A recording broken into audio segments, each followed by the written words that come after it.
Hi everyone, নেতারহাটের ব্লগটা আমি আবার কন্টিনিউ করছি। তো আমরা সকাল সকাল ঘুম থেকে উঠে ব্রেকফাস্ট করতে চলে এসেছি। এখানে দেখতেই পাচ্ছ কি ব্রেকফাস্ট করলাম। তারপরে যে যার মতন ফ্রেশ হয়ে আবার বেরিয়ে পড়লাম। নেক্সট ডে আমরা কোথায় কোথায় যাচ্ছি। আগের দিনের তুলনায় আমরা নেক্সট ডেতে খুব ভালো একটা ওয়েদার পেয়েছি। যেমন ঝিরিঝিরি বৃষ্টি হচ্ছিল, মেঘলা একদম, ওয়েদারটা খুবই ভালো ওয়েদার পেয়েছি। আর মানে এর থেকে আর কিছু বলার নেই।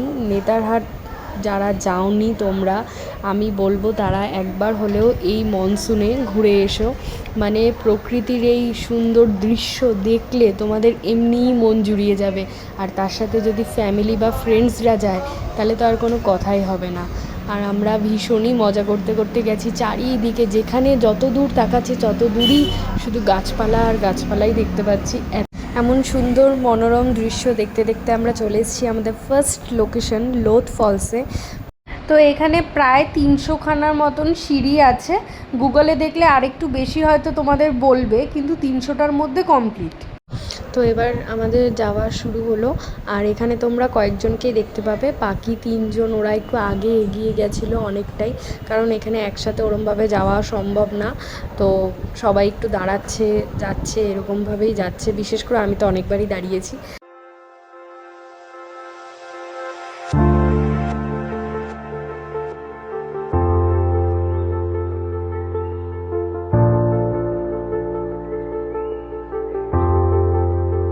Hello hello hello.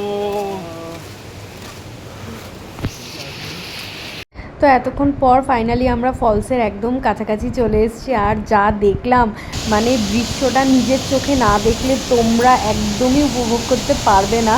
এত সুন্দর দৃশ্য, মানে কি বলবো, ফলসটা এত ভালো লাগছিল, মানে বলার মতন না। আর এই ফলসগুলো বিশেষ করে মনসুনের টাইমেই বেশি ভালো লাগে, কেননা সেই টাইমে জলের গতিবেগটাও অনেকটা থাকে। অন্যান্য আরও কালের থেকে আমার মনে হয় যে মনসুন হচ্ছে সবথেকে বেস্ট টাইম এই ফলসগুলো দেখার জন্য। তো এটারই একটা স্লো মোশন নিয়েছি, চলো তোমাদের সাথে সেটাও শেয়ার করি।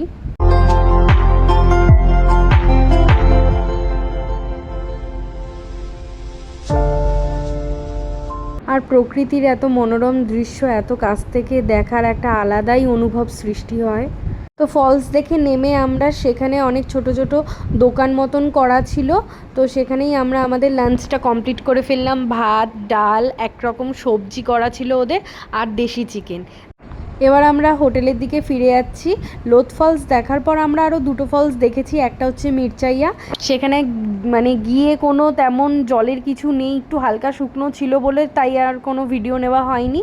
আর আরেকটা ফলস ছিল, সেখানে আমরা নামতেই পারিনি, কেননা সেখানে ঠিক হচ্ছিল, মানে সব রাস্তাঘাট ঠিক করা হচ্ছিল, সেই কারণে সেটা বন্ধ ছিল একেবারেই।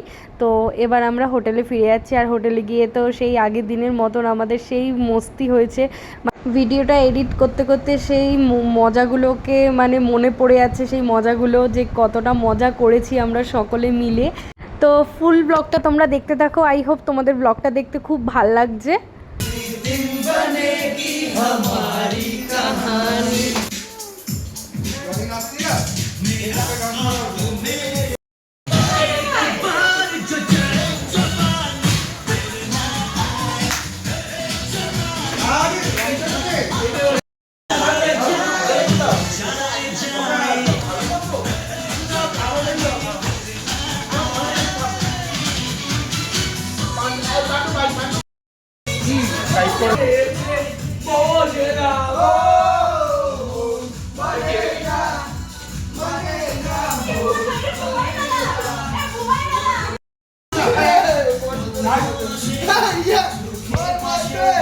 ভালোবাসা মনে আছে।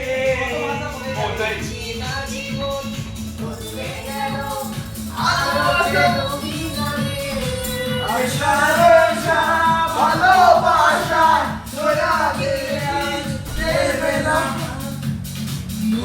মানে না।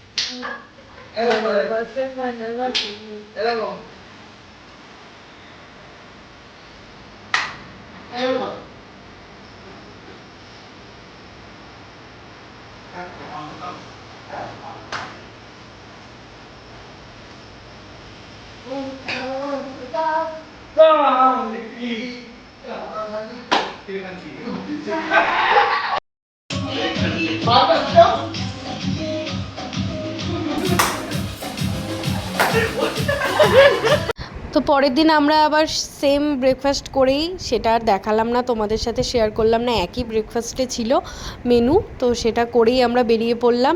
এখন আমরা যাচ্ছি পাতরাতুতে, আমাদের নেতারহাটের পার্ট হয়ে গেল, এবার আমরা রাঁচির দিকে ফিরে যাচ্ছি। তো রাস্তায় একটু ফুচকাওয়ালা দেখলাম, আর সবাই তো বাঙালিরা মানে তো ফুচকা প্রেমী হয়েই থাকে সবাই, তো আমরা সেখানে সবাই মিলে দাঁড়িয়ে পড়লাম একটু ফুচকা খেতে। আর সেদিনের ওয়েদারটাও আমাদের সাথে দারুণ স্বাদ দিয়েছিল, দারুণ মজা করেছি, ওয়েদারটাও খুবই ভালো ছিল, ঝিরঝির ঝিরঝির বৃষ্টি হয়েই যাচ্ছিল কন্টিনিউ। আমরা রাঁচি যাওয়ার পথে একটা জায়গায় দাঁড়িয়েছিলাম, হঠাৎ চোখে পড়লো অপোজিটে রয়েছে ধোনির বাড়ি, তো সেখানে গিয়ে আমরা প্রচুর ফটো তুলেছি। তো সেখান থেকে এবার আমরা চলে এসেছি জিগজ্যাগ রোড পাতরাতু ভ্যালিতে। তো সেখানে কিছুক্ষণ আমরা দাঁড়িয়ে বেশ ওয়েদারটাকে এনজয় করছিলাম, খুব ভাল লাগছিল। কিন্তু হঠাৎ করে এতটাই বৃষ্টি শুরু হয়ে গেছিলো যে আমরা লেকটা আর দেখতে পারিনি, তার পাশ দিয়ে আমাদের বেরিয়ে আসতে হয়েছিল। সেকেন্ড পার্ট এখানেই শেষ হচ্ছে। তো like, comment, share and new viewer subscribe করে দিও। টাটা।